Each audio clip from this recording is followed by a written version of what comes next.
मेरे पिता ने भी एक मिनट नहीं सोचा था मंत्री पद को लात मारने से पहले अगर मुझे भी लगेगा तो किसी लालच में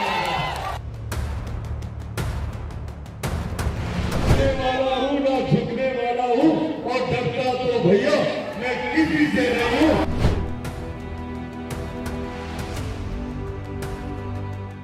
मोदी के कंधे पर सवार होकर बिहार में 5 सीटों पर जीत दर्ज करके चिराग पासवान ने अपना कद बिहार में बहुत बड़ा कर लिया है।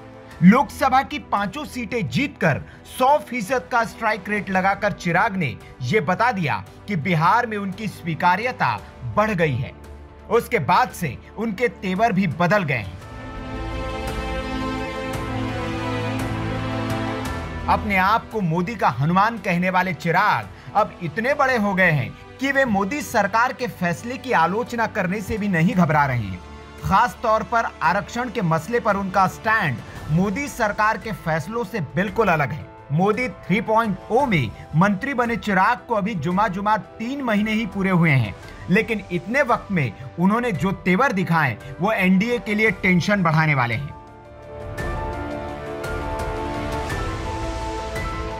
चिराग ने मोदी सरकार के 3 अहम फैसलों का विरोध किया और उस पर आपत्ति जता दी।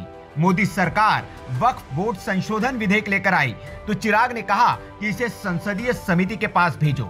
इसके बाद इंडी नेताओं की राह पर चलते हुए चिराग ने केंद्रीय सचिवालय में लेटरल एंट्री से भर्तियों की मुखालफत की।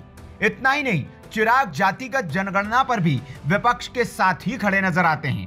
रांची में पार्टी की राष्ट्रीय कार्यकारिणी की बैठक में चिराग ने कहा था कि उनकी पार्टी जाति जनगणना के समर्थन में है। चिराग का यह बयान सीधे सीधे मोदी सरकार के स्टैंड के खिलाफ है।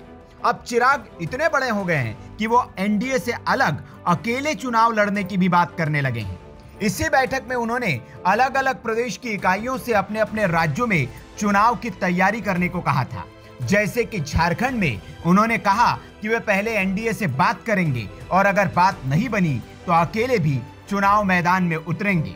जाहिर है 5 सांसदों की ताकत के दम पर बीजेपी पर चिराग दबाव बना रहे हैं, लेकिन अब चिराग ने जो बात की है वो बीजेपी के लिए और टेंशन बढ़ाने वाली है।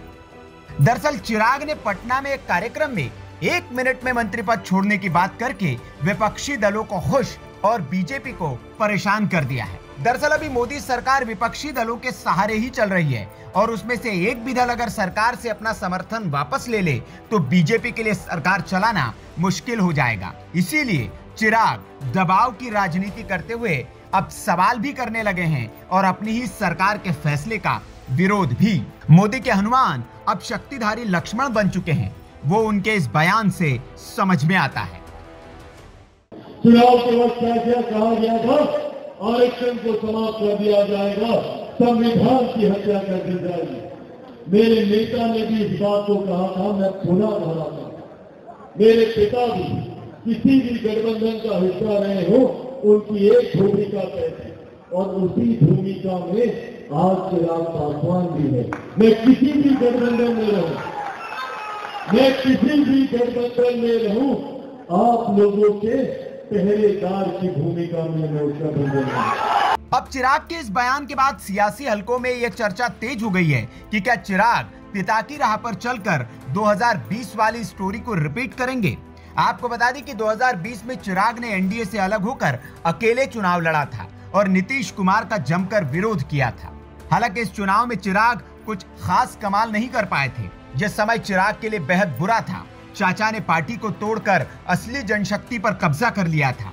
चिराग तब अकेले थे क्योंकि बीजेपी ने भी उनका साथ नहीं दिया था, लेकिन उसके बाद हुए उपचुनाव में चिराग ने बीजेपी का साथ दिया और सूबे में अपनी उपयोगिता को साबित किया। जिसके बाद 24 के चुनाव में बीजेपी ने चिराग पर दांव खेला और चिराग ने इस मौके को भुनाते हुए अपनी ताकत बढ़ाई। अब चिराग का कद बड़ा हो गया है और बीजेपी को उनकी जरूरत भी है, इसलिए चिराग अपनी मर्जी से सरकार चलाने की कोशिश कर रहे हैं। हालांकि बीजेपी भी चिराग के इस बदले बदले रूप से अनजान नहीं है। बीजेपी ने चिराग को काबू में रखने की कोशिशें भी शुरू कर दी हैं। हाल ही में बिहार के बीजेपी प्रदेश अध्यक्ष दिलीप जायसवाल ने चिराग के चाचा और लोजपा के दूसरे धड़े के नेता पशुपति कुमार पारस से उनके दफ्तर जाकर मुलाकात की थी। उसके बाद अमित शाह भी पशुपति पारस से एक बार मिल चुके हैं, लेकिन चिराग जिस तरह से बीजेपी से अलग अपनी राह बनाकर चल रहे हैं, वे उनके लिए फायदेमंद और नुकसानदेह दोनों हो सकता है। हो सकता है कि ये सियासी चिराग या तो मशाल बन जाए या फिर इस चिराग की लौ को बुझा दिया जाए। Bureau report, VK news. VK news, राष्ट्र के नाम।